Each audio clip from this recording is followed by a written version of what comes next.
কুরআনুল কারীম আল্লাহ পাক বলেন, ইন্নাকা লা তাহদি মান আহাবাবতা ওয়ালাকিন্নাল্লাহা ইয়াহদি মান ইয়াশা ওয়া হুয়া আ'লামু বিল মুহতাদিন।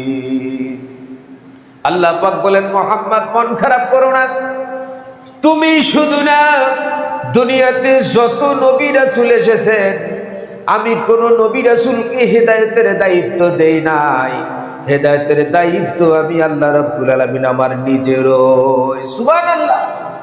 হে নবী, আপনি মন খারাপ করছেন কেন চাচার জন্য? আপনার চাচার হেদায়েতের মালিক আমি আল্লাহ। প্রেমশালী বৃন্দ, চাচা দুনিয়া থেকে চলে গেলেন, আল্লাহর নবীর মনটা বড় মলিন, আর কেউ নাই।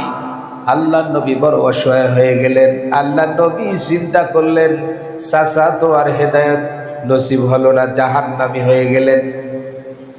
নবীজি মনে মনে ভাবতে লাগলেন, আমি মুহাম্মদ যে দোয়াই আল্লাহর কাছে করি সেই দোয়াই আল্লাহ কবুল করে নেন।